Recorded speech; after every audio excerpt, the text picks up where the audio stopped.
민수기 17장 1절부터 13절까지 제가 한 절, 여러분이 한 절 교독하여 하나님께 올려드립니다.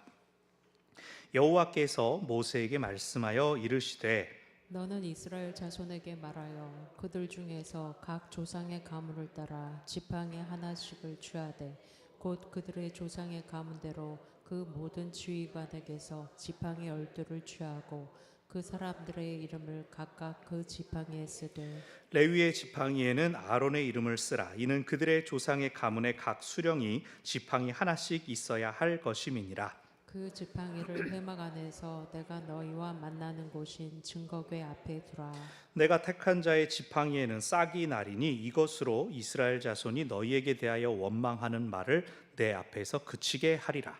모세가 이스라엘 자손에게 말하매 그들의 지휘관들이 각 지파대로 지팡이 하나씩을 그에게 주었으니 그 지팡이가 모두 12이라. 그 중에 아론의 지팡이가 있었더라. 모세가 그 지팡이들을 증거의 장막 안 여호와 앞에 두었더라. 이튿날 모세가 증거의 장막에 들어가 본즉 레위 집을 위하여 낸 아론의 지팡이에 음이 돋고 순이 나고 꽃이 피어서 살구 열매가 열렸더라. 모세가 그 지팡이 전부를 여호와 앞에서 이스라엘 모든 자손에게로 가져오매 그들이 보고 각각 자기 지팡이를 집어 들었더라. 여호와께서 또 모세에게 이르시되 아론의 지팡이는 증거궤 앞으로 도로 가져다가 거기 간직하여 반역자에 대한 표징이 되게 하여 그들로 내게 대한 원망을 그치고 죽지 않게 할지니라. 모세가 곧 그같이 하되 여호와께서 자기에게 명령하신 대로 하였더라. 이스라엘 자손이 모세에게 말하여 이르되 보소서 우리는 죽게 되었나이다. 망하게 되었나이다. 다 망하게 되었나이다. 함께 읽습니다. 가까이 나아가는 자 곧 여호와의 성막에 가까이 나아가는 자마다 다 죽사오니 우리가 다 망하여야 하리까. 아멘. 성경은 특정한 시점에 기록된 후에 시간이 흐르면서 또 특별한 계층에 의해서 편집된 부분들이 있습니다. 우리말 성경에는 크게 드러나지 않지만 히브리어 성경에서 하나님의 이름을 야훼라고 기록한 사람들이 있고 혹은 엘로힘이라고 기록한 사람들이 있습니다. 그리고 신명기 법전이라고 부르는 신명기의 일부 단락이 있고 또 마지막으로는 제사장 그룹이 있습니다. 각각의 그룹에서 구전돼 오던 성경의 일화들을 문서 기록하는 과정에서 이제 서로 다른 전통들이 모이고 합쳐지는 기회들이 있었습니다. 그래서 우리가 쭉 본문을 볼 때 어떤 본문, 어떤 장에서는 했던 말을 또 하기도 하고 또 하기도 하고 혹은 비슷한데 뭔가 다른 차이가 있는 반복들이 있었습니다. 예를 들어서 창세기 1장과 2장에서 모두 천지 창조가 나옵니다. 그런데 창세기 1장에서는 6일간 창조가 순차적으로 이루어진 것을 보여준다면 2장은 그 6일이나 날짜에 대한 언급보다는 사람을 어떻게 지으셨는가가 강조가 됩니다. 1장에서 하나님의 창조는 이 땅을 갖추고 식물과 동물, 해달, 별 다 세팅을 끝낸 다음에 거기에 사람을 6일째 두시지만 2장에서의 하나님의 창조는 사람을 지으심으로써 창조가 시작됩니다. 천지 창조에 대해서 두 어떤 그룹의 이 문서가 합쳐졌기 때문에 같이 보는 우리는 좀 다르네라고 보는 것이죠. 이러한 크게 네 가지로 대표되는 그룹 중에 바벨론 포로기를 지나면서 성경을 다시 잘 돌아보자라는 그룹이 있었습니다. 바로 성전이 파괴되어 버리는 바람에 실업자가 된 제사장 그룹이었습니다.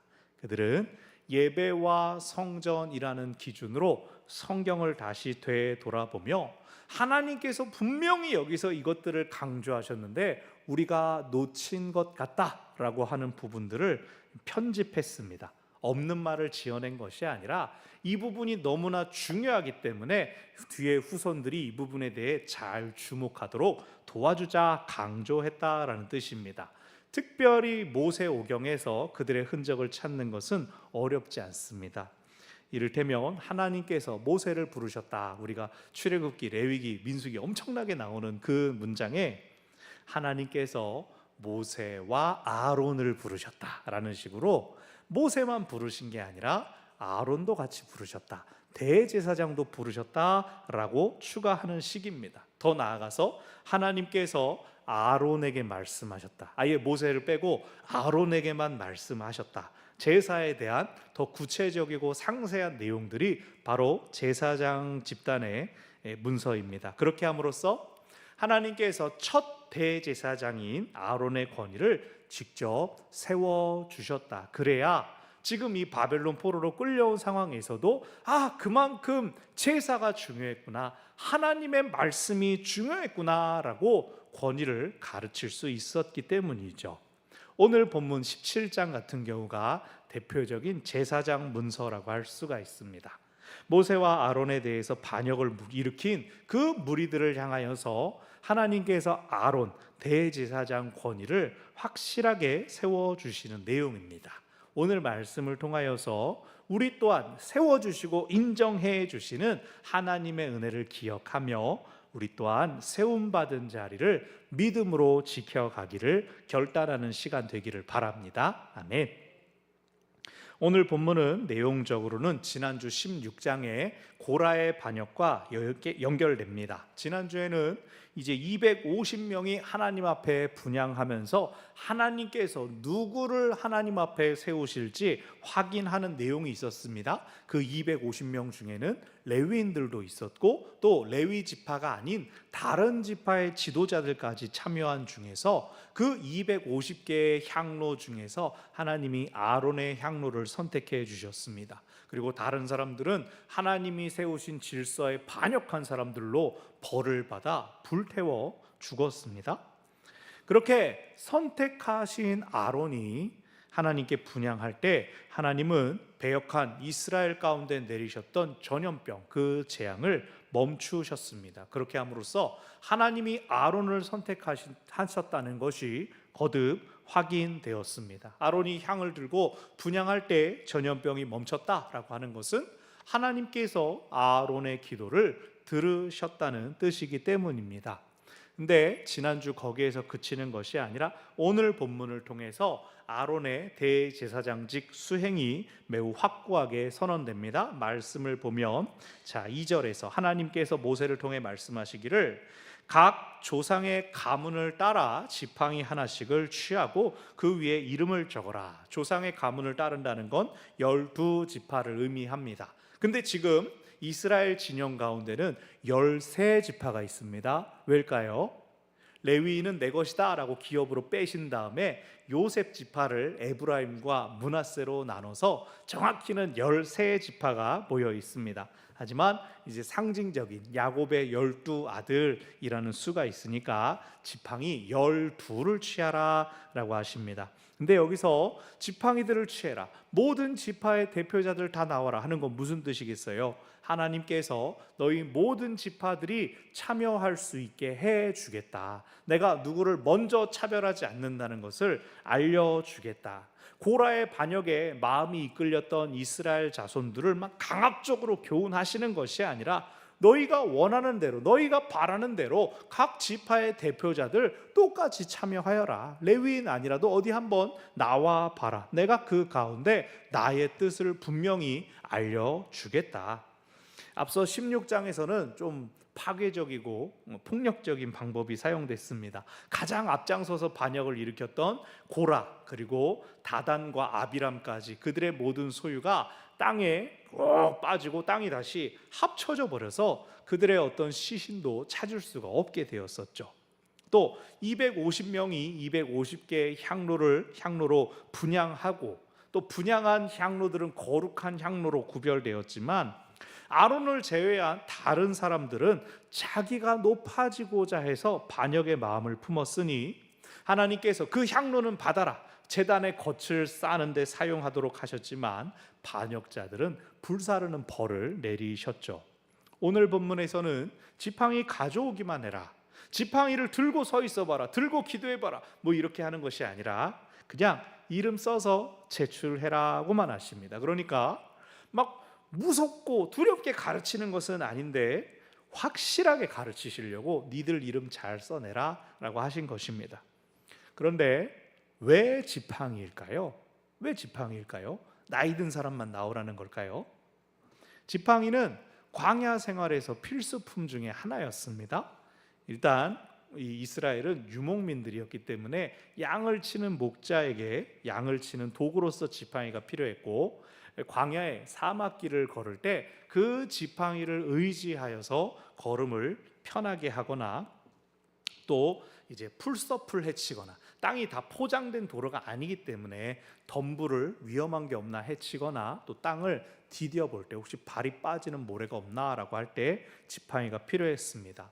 작은 들짐승들이나 뱀이나 전갈을 쫓을 때도 유용한 도구였습니다. 즉 오늘날 우리로 친다면은 각자 자기 신발바닥에다 이름 써서 내라, 혹은 좀 어린 아이들한테는 각자 핸드폰에 자기 이름 적혀있지 그건 내라 라고 하신 겁니다. 즉 우리 삶에 필요한 어떤 것을 내 앞에 내놓아라, 그것을 통하여 나의 뜻을 알려주겠다라고 하시는 것입니다. 여러분, 우리의 기도가 잘 응답되지 않는 것처럼 여겨질 때가 있습니다. 왜 그렇습니까? 우리가 기도하면서 하나님의 뜻보다 내 뜻에 집중하기 때문입니다. 하나님은 우리가 하나님의 뜻을 선명하고 분명하게 알기를 원하십니다. 그래서 하나님은 우리에게 끊임없이 말씀하시고 또 우리가 기도할 때 응답해 주십니다. 다만 문제가 뭐냐면 우리가 하나님 앞에 기도하면서도 정작 우리의 소중한 것들을 꼭 잡고 놓지 않고 있는 겁니다.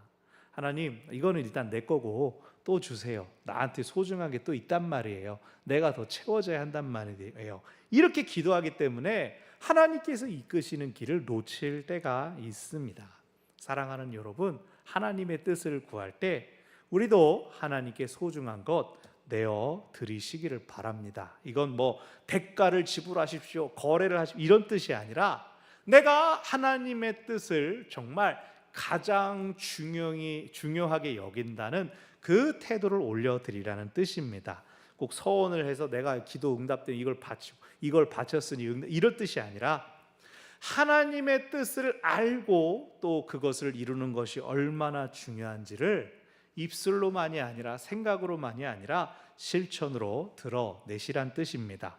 소년이 오병이어의 도시락을 예수님께 드렸던 것처럼 당장 나에게 소중하고 놓기 어려운 것을 하나님께 맡겨드린다면 하나님은 그것을 통해 나를 살리시고 이웃과 또한 이 땅을 살리실 것입니다. 아멘. 다시 말씀 보면 4절입니다. 4절 12개의 지팡이를 회막 안 증거궤 앞에 두어라. 다른 사람들이 들어갈 수 없는 곳이고 아직 모세가 들어갈 수 있고 원래는 대제사장 아론이 들어가는 곳이지만 아론의 지팡이도 들어가니까 모세도 안 들어가죠. 그래서 다른 어떤 사람이 개입할 수 없는 전적인 하나님의 역사를 그곳 거룩한 곳에서 보여주시려고 합니다. 5절 내가 택한 자의 지팡이에는 싹이 날 것이다. 지팡이는 딱딱하게 마른 나무입니다. 지팡이를 땅에 꽂아놓고 물 주고 거름 준다고 해서 거기서 싹이 나는 일은 있을 수가 없습니다. 그러나 사람이 할 수 없는 절대적인 하나님의 역사를 통해 내가 이렇게 결정했다 알려주시면 더 이상 너희들이 원망하는 말 하지 않겠지라고 하시는 것이죠.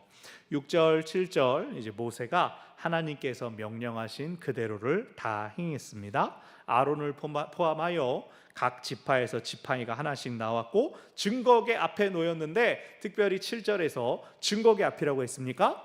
여호와 앞에 두었다라고 하여서 이제 이것들을 통해 하나님께서 뜻을 알려주실 것이다. 철저히 하나님의 역사를 강조하고 있습니다. 그리고 8절 이튿날 다음 날이 되어서 모세가 증거의 장막에 들어가 보니 세상에 아론의 지팡이에 싹이 났을 뿐만 아니라 순이 나고 꽃이 피어서 살구 열매가 열릴 정도였다.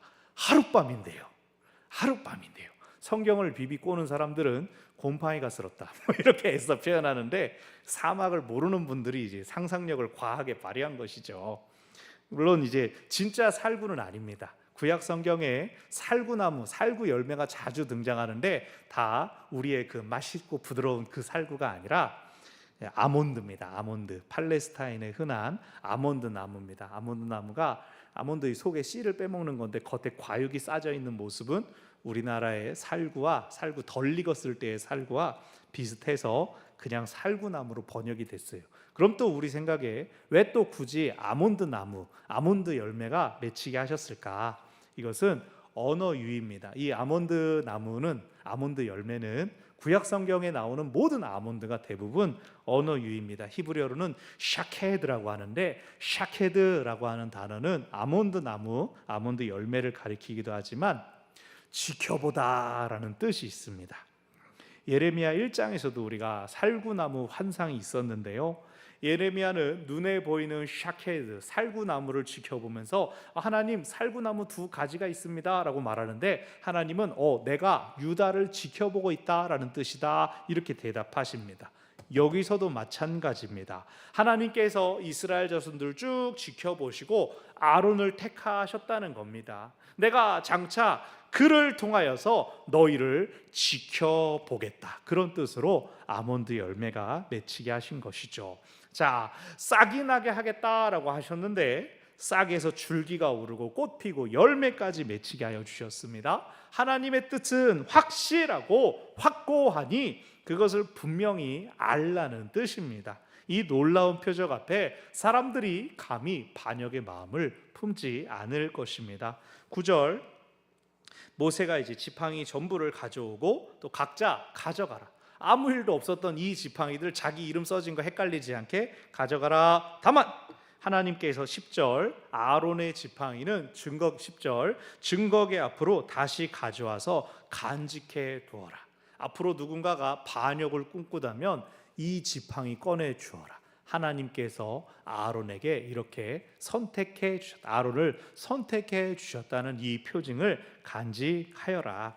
그래서 이것을 보면 누구도 더 이상 하나님께 원망할 수 없고, 원망하지 않음으로, 그 불평을 꿀꺽 삼킴으로 자기 생명을 보전할 것입니다. 하나님께서 역심을 품은 사람을 죽지 않게 하시기 위해서 선명한 증거를 남겨두셨다는 겁니다. 그러니까 하나님의 관심과 의도는 불평하지 마, 원망하지 마, 이게 아니라 불평으로 인해 너희들의 생명을 버리지 말아라, 너희들의 생명을 잘 지켜라 라고 하는 데 있는 겁니다. 그래서 하나님의 마음과 사랑, 관심은 불순종하는 사람들까지, 악을 생각하는 사람들에게까지 하나님의 사랑이 미친다라고 하는 걸 보여줍니다. 11절, 그래서 모세가 그같이 하였다 그랬는데 12절 13절 다시 이스라엘 자손들이 모세에게 와서 말합니다. 우리가 죽게 되었습니다, 망하게 되었습니다, 다 망하게 됐습니다. 그러면서 왜 망하냐, 왜 죽느냐? 13절, 성막에 가까이 나아가는 자마다 다 죽어버리니 이러다 우리 다 죽겠습니다. 그냥 성막 앞에 지나다니다가 다 죽어버리겠습니다, 이렇게 말합니다. 여기 12절 13절은 18장의 주제로 자연스럽게 연결시켜주는 그런 역할입니다. 지금 배경은 무엇입니까? 12장 이후로 계속된 반역 사건들로 인해서 많은 이들이 죽임을 당했습니다. 그것을 보고 이스라엘 회중들이 지금 겁에 질린 겁니다.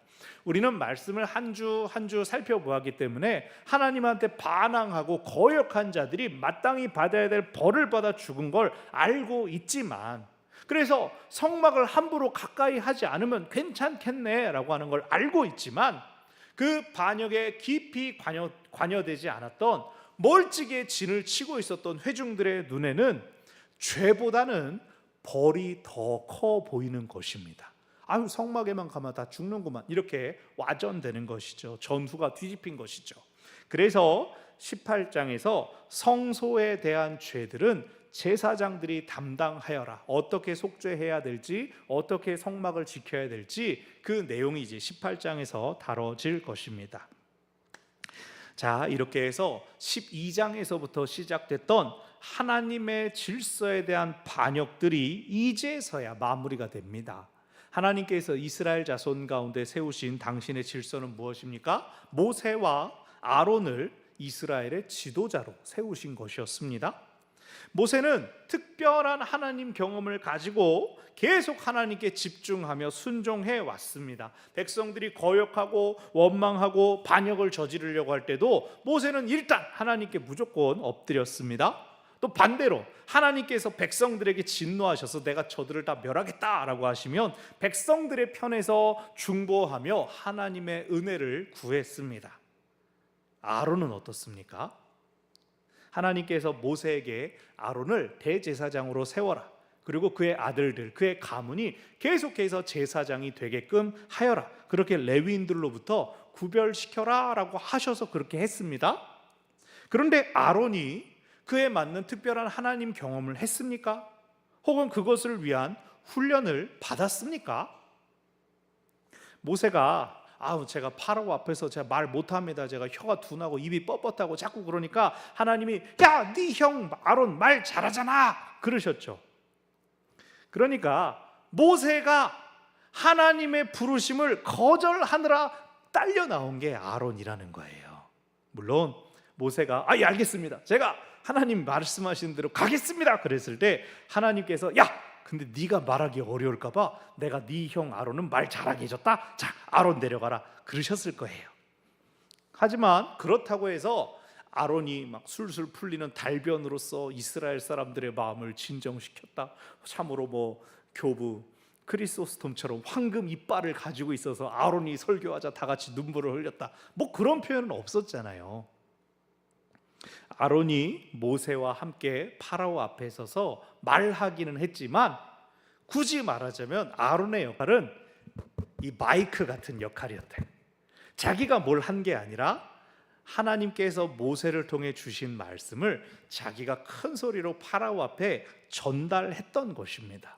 아론이 따로 하나님을 만나지도 않았고 또 하나님 경험이 있었던 것도 아니었습니다. 오히려 우리 지난 역사를 떠올려 봅시다. 모세가 십계명을 받기 위하여 하나님께로 올라갔을 때, 시내산으로 올라갔을 때 모세가 아론에게 이 백성들을 잘 맡아주시오라고 했습니다. 책임을 넘겨줬습니다. 그런데 한 달이 넘도록 모세가 내려오지 않자 백성들이 어떻게 했습니까?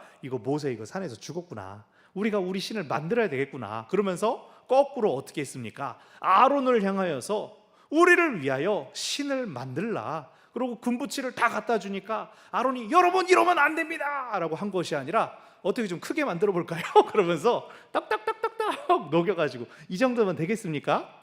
이집트에서 섬기던 황소의 모양을 빚어서 금 송아지를 만들어 주었습니다. 그래놓고 나중에 모세가 내려와가지고 너무나 화가 나가지고 돌판 하나님이 새겨놨는데 그 돌판 깨버리고 막 아론한테 뭐 한 거요? 그러니까 아론이 뭐라고 했는지 생각나세요?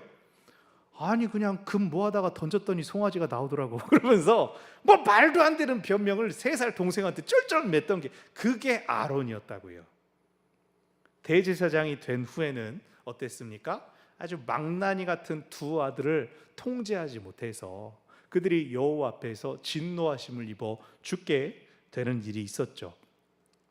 그들이야 다 큰 애들이라 어쩔 수 없었다 하더라도 12장에서 모세의 권위에 도전했던 그 사건이 바로 12장에서 처음 나오지 않습니까? 누나인 미리암과 함께 하나님이 너한테만 말씀하시는 게 아니야 우리한테도 말씀하시지 않았냐? 그러면서 모세의 질서에 도전하지 않았습니까? 대제사장이라는 직위가 교만한 마음을 품게 했었던 걸까요? 자, 지금 계속 쭉 얘기하는 거 아론이 과연 하나님 앞에 온전히 쓰임 받으려고 준비된 사람이었냐는 겁니다. 오히려 그는 백성들을 잘못된 길로 이끌었던 전과가 있는 사람입니다. 심하게 말하자면. 그런데 하나님께서 대제사장이 된 이후로는 아론을 지키시고 아론을 계속 세워주셨습니다. 미리암과 함께 모세에게 불평했을 때 미리암은 나병이 발병했지만 아론은 멀쩡했습니다. 왜요? 그는 백성을 대표하는 대제사장으로 세워놓았기 때문에 하나님께서 그에게는 벌을 내리지 않으셨어요. 은혜를 베푸신 것이죠. 그것을 본 뒤에야 그 12장의 사건 이후에야 아론이 모세에게 적극 협력하게 되는데 이렇게 미리암, 아론 그들이 처음 이 도전함으로 인해서 레위인들이 또 다른 지파 사람들도 반역하게 되는 겁니다. 근데 여기 이 모세에게 도전했던 사람들 중에는 레위 지파 사람들이 있었다는 것을 또 우리가 주목해야 됩니다. 레위 지파 언제 하나님께서 선택하셨습니까? 바로 앞에 그 금송아지 반역 사건 때에 모세가 내려갔습니다. 하나님의 편에 설 자 나에게로 나오라. 그랬을 때 레위 지파가 다 같이 우리는 하나님의 편에 서겠습니다. 그럼 너희는 이쪽부터 저쪽까지 가면서 하나님의 말씀을 듣지 않았던 너희의 형제와 가족들, 친구들을 칼로 쳐 죽이라. 처형하여라. 그래서 그들은 하나님의 징벌의 도구가 되기를 선택했던 그 거룩함으로 스스로를 내던졌던 사람들이었습니다. 그런데 이제는 그들이 아론만 제사장이냐, 우리도 제사장 할란다, 돌아가면서 하자, 질서를 바꾸자. 아론의 리더십이 견고하지 못했다는 걸 보여주는 겁니다. 아론이라면 대제사장 해야지 라고 신뢰를 주지 못했다는 뜻이에요. 아론은 실제로 모세에게 자기 아쉬운 소리, 금송아지가 저절로 나았다는 둥, 아니 너만 하나님 만났자는 둥, 아니 동생한테 잘도 뭐라 하면서 언제나 백성들을 향하여서는 충분한 통제권을 발휘하지 못했습니다. 온 백성을 대표하는 사람으로 하나님께서 미리 세우셨는데도 말이죠. 그런데 이 아론의 모습이 우리의 모습과 닮아 있지 않습니까? 모든 것이 좋을 때, 만족스러울 땐 은혜입니다, 감사합니다라고 고백하지만 정작 우리가 하나님께 드려야 할 몫에 대해서, 하나님께 올려야 될 영광에 대해서 우리가 받은 은혜에 비해서 충분한 영광을 올려드리고 있습니까? 아론에 대한 본문들은 대부분 제사장 문서라는 말씀을 드렸어요. 즉 제사장들이 편집해서 그나마 아론 얘기가 이만큼이나 더 늘어났다는 뜻입니다. 우리가 말씀을 읽으면서 모세와 아론에게 말씀하시고 하나님께서 아론에게 말씀하시되, 그렇지만 실제 아론의 역할은 우리가 여태까지 본 그것보다도 훨씬 소극적이고 훨씬 드러나지 않았을 수 있다는 뜻이에요. 대제사장으로 다른 사람들보다 더 구별되고 더 화려한 옷을 입는 영광의 자리였지만 사람 보기에 가장 화려하고 돋보이는 자리였을 뿐 하나님 보시기에는 그 역할을 수행하기에 자격이 충분했을까라는 질문이 드는 것이죠. 아마 그것에 대한 답은 아론 자신이 제일 잘 알 거예요. 자기 속의 생각과 자기의 능력에 대해 아론이 제일 잘 알 겁니다.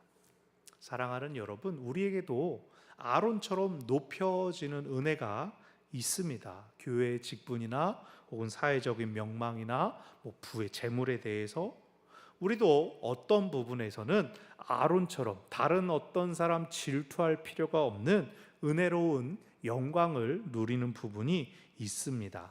혹은 또 우리가 바라고 생각하는 성공의 모습이 아론과 같기도 하죠. 그런데 더 중요한 게 있습니다.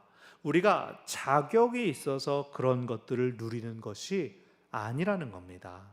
자격이 부족해도 하나님께서 택하시고 하나님께서 은혜를 주시면 우리가 높아지고 존귀해지는 것이죠. 하나님께서 쓰기 원하신다라는 이유만으로요. 나의 부족함과 연약함을 누가 제일 잘 압니까? 내가 가장 잘 아는 법입니다. 그러니 그런 내가 나에게 부어진 하나님의 은혜도 가장 잘 알아야 하는 것이죠. 백성들이 아론에게 반항하고 저항할 때 아론도 답답하고 억울할 수 있습니다. 아이씨, 나도 내가 하겠다고 한 게 아니라 하나님이 시키니까 한 건데, 나도 이 대제사장 하려고 나는 부모님 장례식도 못 치르고 나는 가까운 가족 장례도 못 치르는데 나도 포기해야 되는 게 많은데, 모세는 하나님과 독대하면서 싫어요, 나 안 할래요, 딴 사람 시켜요 막 6번이나 그렇게 거절하고 저항을 해봤지만 아론은 아론 시켜라, 모세한테 말씀하셔서 아론이 네 이러고 한 겁니다. 하지만 허물 많은 아론을 택하시고 그를 영광스럽게 사용하시는 하나님의 마음을 알게 되자 아론도 모든 반역과 저항 속에서 모세처럼 모세와 함께 하나님 앞에 엎드려서 백성을 위해 몇 번이고 죄를 사하여 주시기를 구합니다. 하나님의 임재를 상징하는 언약궤 앞에 오늘 하나님께서 아론을 택하셨다라고 하는 증거가 있습니다. 하나님께서 아론의 속죄, 아론의 제사를 받으시고 이스라엘에 내리는 진노를 그치셨습니다. 이제 아론은 자신이 받은 은혜를 기억하며 자기 역할에 최선을 다할 것입니다. 사랑하는 여러분, 우리도 당연히 받은 은혜 없습니다. 모든 것을 감당할 자격이 있어서 모든 것을 누리고 있는 것이 아닙니다. 그저 하나님이 원하셔서 우리를 부르시고 하나님이 원하셔서 우리에게 은혜 주셨으니 우리도 주님께서 주신 은혜에 합당한 삶으로서 하나님의 도구로서 살아갈 뿐입니다. 겸손함과 온유함으로 오늘 우리를 부르신 주님을 따라가기를 바랍니다. 하나님께서 우리를 통하여 우리 삶의 회복을 이루실 것이고 우리뿐 아니라 우리가 품고 기도하는 나라와 민족, 열방 가운데에도 복을 더하여 주실 것입니다. 아멘. 말씀을 정리합니다. 마른 지팡이와 같은 나를 하나님께서 택하시고 은혜로 선택해 주시고 또한 지켜보고 계십니다. 우리는 모두 하나님의 목적을 위해 택함 받은 사람들입니다. 어떤 자격이 아니라 오직 하나님의 선택이 있었을 뿐입니다. 보냄을 받은 자리에서 더욱 하나님을 신뢰하고 의지하며 감사함으로 겸손함으로 주가 쓰시는 우리 모두가 되기를 바랍니다. 아멘. 우리 찬송하고 기도할 때 우리 아까 전에 제일 먼저 불렀던